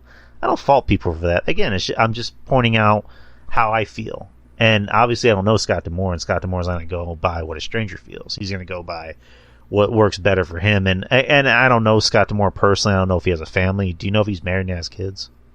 I'm assuming. I'm not 100% sure. So let's say he's married and has kids. And Mish is in the trap. Mish is Scott D'Amore married and has kids? Oh, okay, he has a family. He has a family, goddammit. So he's going to go for what's best for him and his family. And I don't know how old his kids are. If his kids are on the young side, he's going to go what works better for that. What's going to put them through school and what's going to pay for their, their tuition or mortgage or what have you. So I'm fine if he wants to go to AEW because it's better pay and it's better schedule. Cool. I'm not gonna shit on him for that. Good for him. Take that money. And also just kind of going back to what you said about how WWE never signs any big free agents. I think they're at a point in their tenure where I think they realize it's better to push younger, more homegrown talent, and that's kind of what they're doing with yes NXT. And no, you're right, but yes and no. But they were trying to actively get Okada. They were trying to. Yes. I know that they wanted Okada, they wanted Ospreay, but I also think they're at a point where they don't need him. Oh yeah, for sure. Yeah, they didn't need him for sure. Yeah, you're right. You have Braun Breaker coming up. You have fucking Tiffany Stratton coming up. Pretty soon you have Carmelo Hayes coming up. You have Trick Williams coming up. Gunther, Gunther's not really a homegrown talent, but yeah, he was in NXT. So delicious Tiffany Stratton. WWE's going back to what made them money with OVW, and that's homegrown talent. So WWE's doing fine with their talent. Again, would it have been nice to get Okada? Yeah, that just would have been a cherry on top. That would have been, one of the, maybe if the biggest star in Japan, in the biggest wrestling company in the world. But he chose to go to AEW because, it's better pay and it's a better schedule and it works better for his family. So at the end of the day, that's all that matters. So yeah, for a guy like Ricky Starks, I don't know much about his personal life. I don't think he's married. I don't know if he has a girlfriend, as far as I know. And he's going to want to go to AEW, or not AEW, he's going to want to come to WWE because he's probably going to get treated better, and Cody's there. So there's always, the important factors in each company is my best friend's here, or my family's here. And he's a Punk guy too, pointing that out from Mish. So there's always common denominators wherever you go. So, yeah, that's pretty much all I have to add. But do you have any other news topics? No, everything's shut down on me, so I don't have anything. That's a boo. Let me end it with this day in wrestling history. Don't worry about it, Mish. Yeah. You just had a show with Kevin. Don't worry about it, man. You don't have to apologize. But let's end it with this day in wrestling history. February the 16th. 1985. Bruno Sammartino came out of retirement to wrestle his first match in 3 years, and teamed with his son David to face Paul Orndorff and Bobby Heenan in Philadelphia, Pennsylvania. Oh God, fucking David Sammartino. Oh God. Yeah, I heard he was. He was in the first WrestleMania too, by the way. Oh really? Yeah. Who you wrestled? I don't remember, but let me look it up real quick. But WrestleMania 1. Let me see. I don't remember. Let's see. WrestleMania 1. Oh, Bruce Beefcake. There you go. Oh, there you go. Yeah, I always heard not so good things about David Sammartino, that he just... Yeah, he's kind of like Eric Watts as well. Oh, man. Yeah. So would you say he's maybe like the worst generational talent? It's up there, but David Flair probably takes the cake for me. I actually like David Flair. I liked him more when he got with Crowbar. He was more entertaining with Crowbar. I mean, he was terrible. He was a terrible wrestler, though. But like, he did have a character. When he was kind of like the unhinged, and he was like with Daphne and Crowbar and shit. That was a little bit entertaining, but just as a wrestler, like, oh shit. Actually, Crowbar actually follows me on Twitter. I've messaged him a few times, and he's a good dude. Devin Storm, good dude. 1997. Bret Hart won his fourth. A big leap from 85 to 97. Jesus. Okay. Well, I mean, on the site I use, they actually have more years, but I guess they decided to pick what seemed more important. Oh, okay, gotcha. So, hold on. I mean, you don't gotta go through everyone. I was just saying that's like just a huge leap. I would have thought there would at least been like at least one. I don't know. One or two within that 12-year period, but According I'm to wrong. I don't know. According to this, I guess they picked what was seemed more important to them. 97. Bret Hart won his 4th WWF title in the featured match for In Your House, the Final Four from Chattanooga, Tennessee. The main event featured the last 4 in-ring competitors from the previous month's Royal Rumble, which Stone Cold Steve Austin won after he came back into the ring and after he had been eliminated by Hart. The original prize for his match was a WWF World Championship or World Title match at WrestleMania 13. However, the TV creative written was changed when Shawn Michaels forfeited the championship. He lost a smile. Hey, he lost a smile. He went home. That Thursday Raw Thursday. Hey, he lost a smile. You know, you can't replace a smile, Justin. And then the event also marked the debut of Chyna, who posed as a kayfabe fan, who attacked Marlena, who was ringside for a 6-man tag match involving Goldust.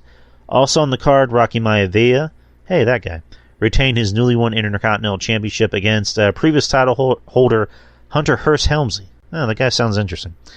Any thoughts about that date in wrestling history? No. All right, then. 1998. I mean, I've seen the show, and I know exactly what it is, but there's really no thoughts about it. So, All right. 1998 on WWF Monday Night Raw from Dallas, it was announced that Rocky Maivia would once again defend his Intercontinental Championship against Ken Shamrock. Oh, mesh. At WrestleMania. It was this edition of Raw which further teased the power struggle in the Nation of Domination. When The Rock presented the leader Farouk with a life-size picture of the Intercontinental title holder. all right. Good old 98. Good old 98. 1998. I believe there's more stuff coming out from 1998. Brian Nitro, maybe? Yeah, WCW Nitro. Rick Martel, the model Rick Martel, defeated Booker T for the WCW World Television title on Nitro from Tampa, Florida. This. I remember that. 1999.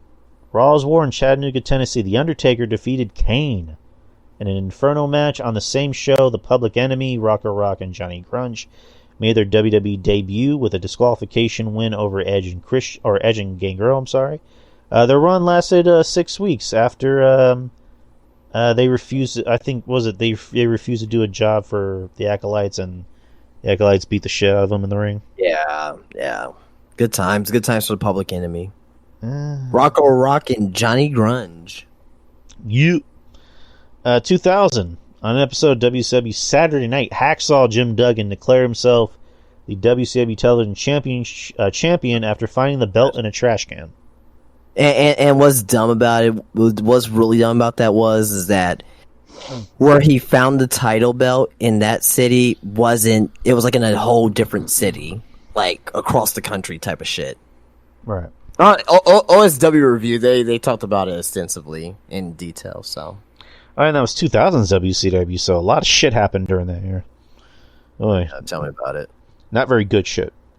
Also in 2000, at OVW, St. Valentine's Massacre in Louisville, Rico Constantino defeated Flash for the OVW World Heavyweight Championship in a no count out, no disqualification match. How interesting would it have been if OVW was given more of that public television treatment that NXT got? I mean, it would have been cool to see, for sure. Yeah, just a young John Cena, a young Brock Lesnar. Well, we can't say Brock Lesnar's name anymore.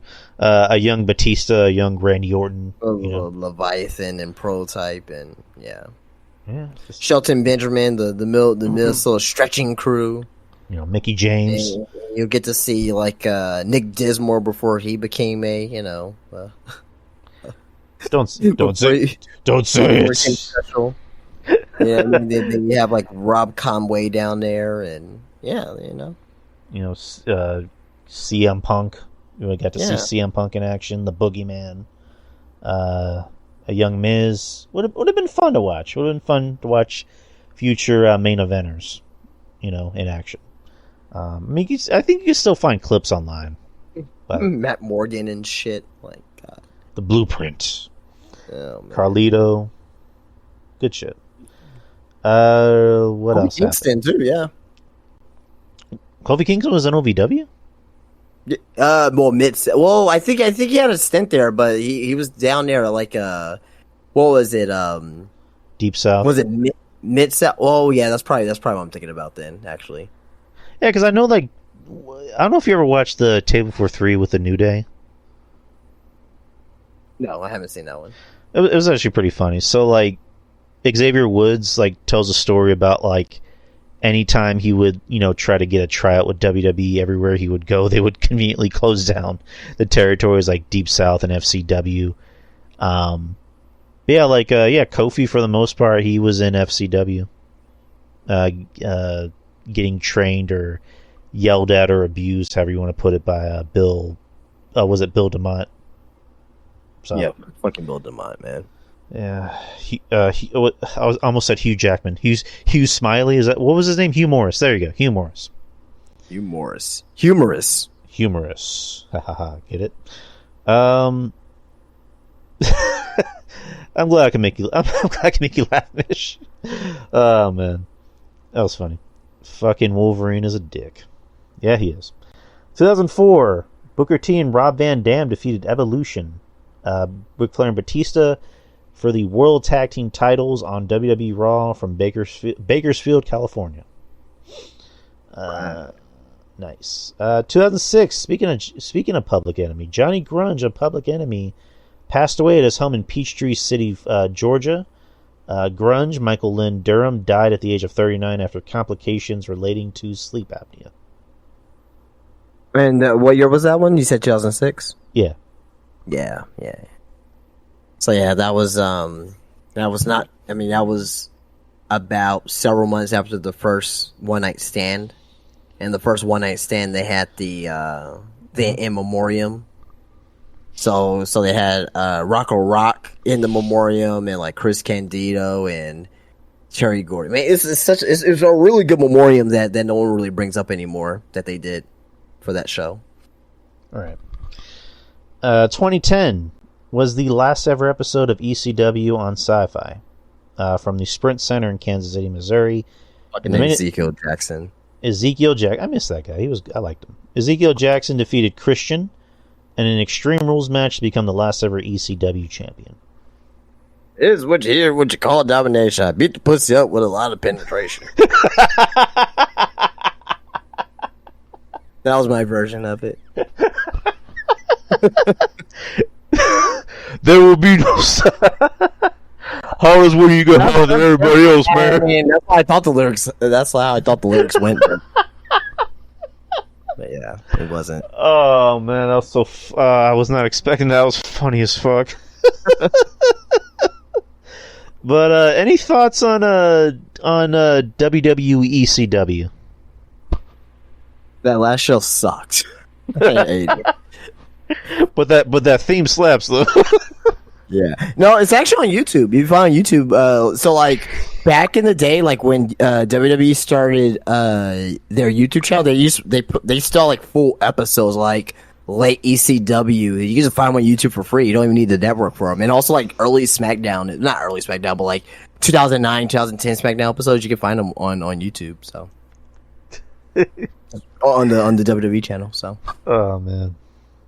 Yeah, I don't know. I was a fan of WWE ECW. I didn't hate it. I mean, I was. Oh no! I was a fan of WWE ECW. I just didn't like that last episode. I thought WWE ECW was fan. I loved it. Oh yeah. Like it was in some ways kind of like developmental. That's where you put a lot of the younger guys like Kofi Kingston, like Evan Bourne, Ezekiel Jackson, and CM Punk got to start there as well. So.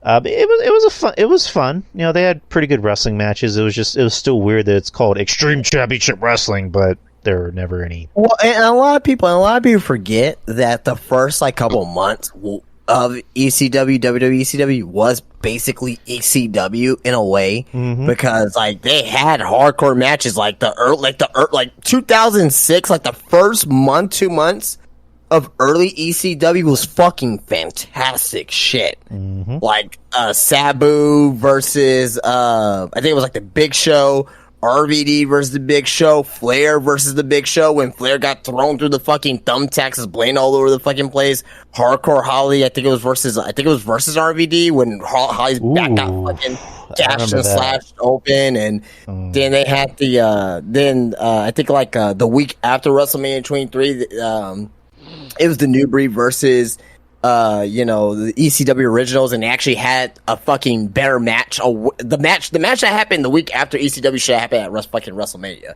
which pissed me off. But that was a very damn good match too. So, but yeah, no, like early ECW, maybe like the first 5 to 6 months around there was very fucking good. But after that, it wasn't as good. But I still found it entertaining for sure. You know what I mean? Started singing Sheamus when he first came on there, and Swagger, and then they brought guys down there like Matt Hardy and I'm gonna be ECW champion, but I'm gonna call in sick. Like, no, don't do that, Chris. Don't call in sick. He's got food poisoning. No. Chavo, check on him. No, go check on the dogs in the enclosed pool area. Oh my god, man. What are you doing, Chris? I'm just gonna be hanging out tonight. But Chris, you gotta wrestle CM Punk. It's wrestling purist wet dream. I'll try to make it, but I have food poisoning. Wink, wink. Jesus Christ, man. Rest in hell, you piece of shit, Benoit. But yeah, again, I enjoyed WWE ECW. I was entertained. I liked that first half where it felt like an ECW show, and then in 2008-ish is when WWE went HD, and they had HD entrance ramps, and they changed the shows. Yeah, because they had the classic ECW brick entrance stage for a little bit too as well, and they had this own separate stage, and they also did they also had ECW house shows as well, strictly for ECW. Then fucking December to Dismember killed all that shit, and that was the beginning of the end for it. So, that was a choice, that pay-per-view, as I usually say. But yeah, again, for the most part, I enjoyed ECW. WWE. 2017. I'm still laughing about that theme. Oh man, I'm never gonna get that on my head. 2017, George Animal Steele passed away at the age of 79 in Cocoa Beach, Florida. Yeah, that happened. It was 7 years ago today. Also in 2017, Nicole Bass. Do you remember Nicole Bass? Yep. She passed away as well. She passed away at the age of 52. In her, I'm assuming her hometown, New York. She was featured in several bodybuilding competitions throughout the late 80s and 90s. And in 1997, she won the NPC National Bodybuilding Championship. Bass was notable to wrestling fans for her appearances in ECW and later in the WWF during the Attitude Era, where she made her debut as a villainous bodyguard for Sable at WrestleMania in Philadelphia. Do you have any memories of Nicole Bass? Yeah, she was terrible. Yeah. I heard great things that she was very, very nice and right. and all that, but yeah, as far as in-ring shit, yeah. Fucking garbage, mate. Yeah, not very good. And then in 2020, this is NXT news or NXT memory. The main event, NXT Takeover from Portland, Oregon. Adam Cole retained the NXT Championship against Tommaso Ciampa. I remember that. One of the last. That was the last WWE pay-per-view before, I believe, before the pandemic too. Yeah, I remember that. Also on the card, Matt Riddle and Pete Dunne defeated Bobby Fish and Kyle O'Reilly for the NXT Tag Championships, and Finn Balor was victorious over Johnny Gargano. That's when Finn Balor started his heel run in NXT. Yeah, then also you had Dijak versus Keith Lee on that show too. Yeah, that opened the show. I remember that. Yeah. Good show. That was Yeah. NXT at its peak. that was like the last great takeover. Yeah, there's still been good takeovers, but NXT Not Black to and that Gold. level. Not to that level at Right, all. right. I mean, that was NXT Black and Gold at its peak before COVID happened. And then birthdays. Gangrel. Happy birthday to Gangrel. He is 55 today. So, happy birthday, Gangrel. Does anyone know if he... Hanging and banging. Does anyone know if he still directs porn? I don't know.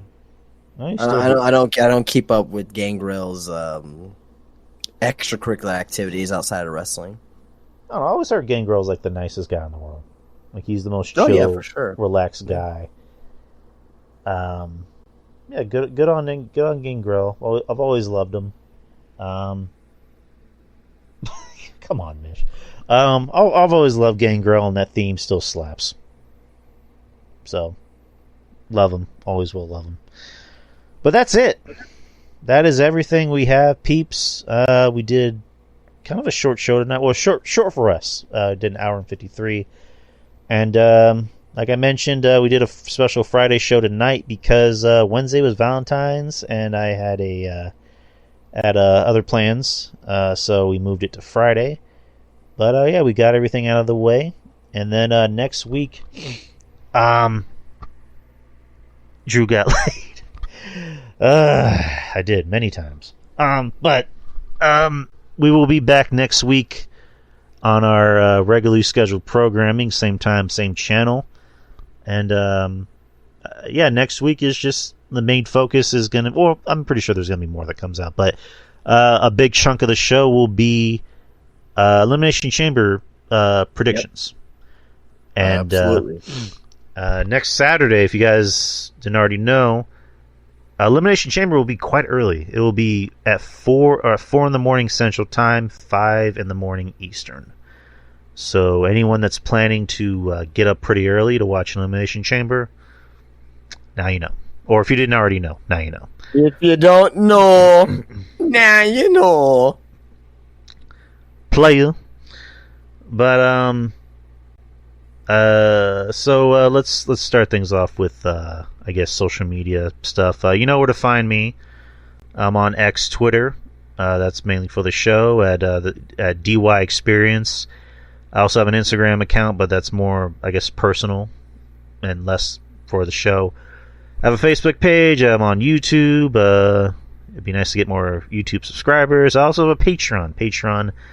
The Drew Yari Experience. I usually do less wrestling stuff. It's more just me on there talking with Ruben, RJ, and Jeff about, non-wrestling stuff like movies and television and comics and just life in general, whatever is interesting.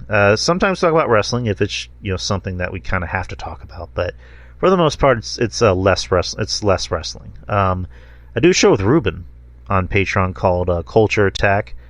Which we're going to be doing a new episode this Monday, which we're going to have a lot to talk about, mainly me, because I'm gonna go off on Madam Web.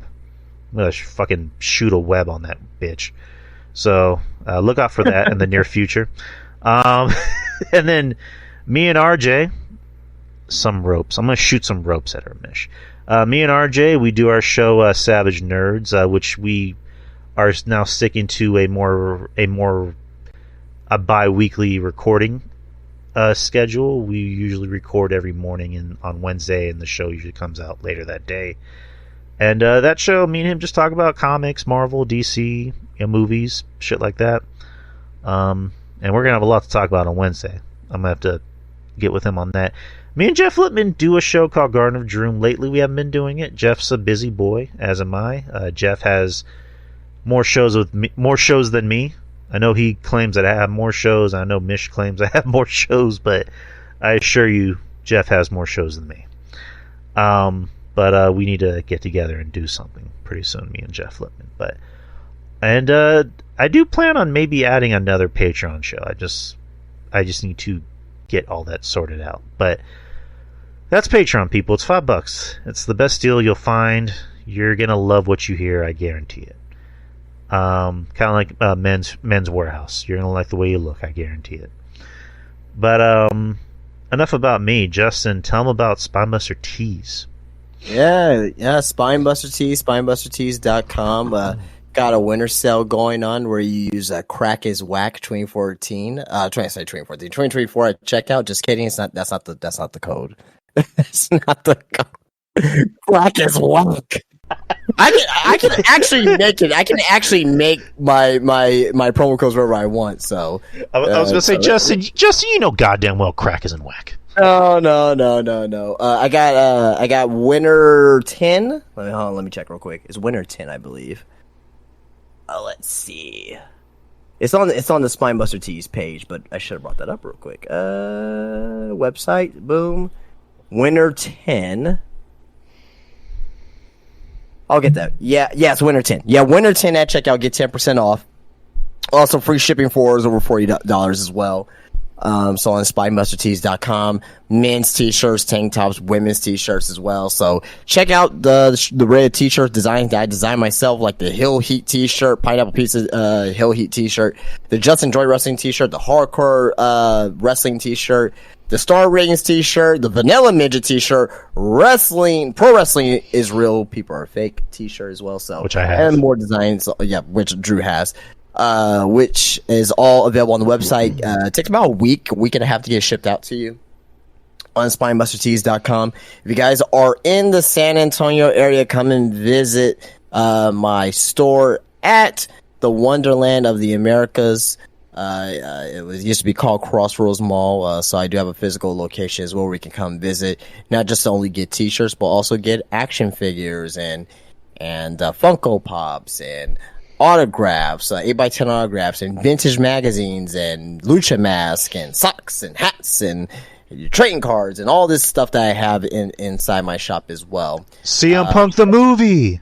Yeah, CM Punk the movie, right. Also as well, you are able to go on my Instagram, which is also Spinebuster Tees. If you can't visit, I have a Whatnot. And if there's something that you see on Whatnot, you could be able to get it shipped out to you. I usually ship out the next day. And, if you don't see something, but I have it posted on my, if I have it posted on my, actual Instagram, you can message me to see if it's still available, and I'll add it on my Whatnot, which takes like a minute to do. And you guys can purchase it that way as well. So, but yeah, I'm very flexible. If you guys ever need anything, have any questions, just hit me up on Instagram on Spinebuster Tees. And definitely, like I said, definitely check out spinebustertees.com over Between Designs on the website. So I really appreciate everyone's support. In the next month and a half, I'll be open 1 year at the shop. So pretty cool. Do anything special? No. I have no money. I have no money to do anything special. So, probably just a sell. That's probably about it. So. Okay.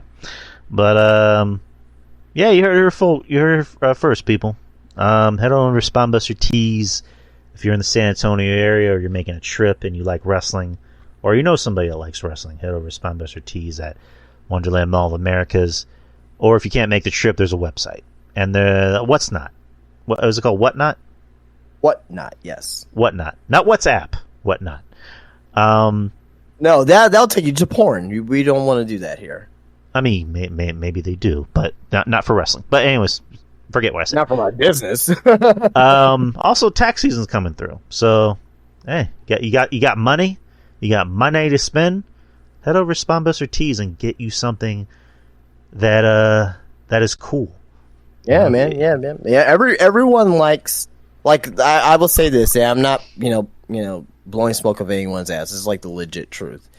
Everyone really likes the Weapons of Pro Wrestling t-shirt and the Match Types of Pro Wrestling t-shirt. Mm-hmm. Those are my two top sellers. I get people I just had someone from Florida that bought a Match Types of Pro Wrestling t-shirt a couple days ago, and it's getting shipped out to him. It should be there to him by next week. But yeah, it's those are my two top shirts, and those are like the Weapons of Pro Wrestling t-shirt was my very first design ever made for Spinebuster tees. That's what started that's what started all of this here. Then it went from that to the Just Enjoy Wrestling t-shirt. Then I was like, okay, well, let me kind of poke fun at Dave Meltzer. So that's where I did the Star Reigns t-shirt, and I did the Vanilla Midget t-shirt, and the Job of the Year, and the Future Endeavored, and so it's just a lot of fun wrestling t-shirts for everyone, and and just kind of shirts that you can actually wear out, like, hey, I'm a wrestling fan, and some of the inside stuff, and all that shit. So yeah, just there's something for everybody in Justin's shop, whether it's t-shirts, beanies, hats, socks, Funko Pops. I know everyone loves Funko Pops. Justin's got plenty of those. Crack cocaine too. The crack cocaine. Yeah, I mean, if you like crack cocaine, Justin's got you. You just need to meet him in a more non-disclosed area. And then action figures and stickers, old school magazines. Which I'm getting a shit ton tomorrow too. I'm getting like 20 new magazines tomorrow. I'm so excited about that. There you go. But most importantly, the crack. Especially the crack. Especially the crack. But you'll need to pay extra for that. But anyways, guys, on that note, we're done, and we will see you next week on our regularly scheduled time and channel. And again, we'll just be talking about Elimination Chamber and anything that happens, because anything can happen in the wacky world of professional wrestling. So from me to you, thank you, and good night, and be safe. And we'll see you next week. Peace out. Peace. Peace.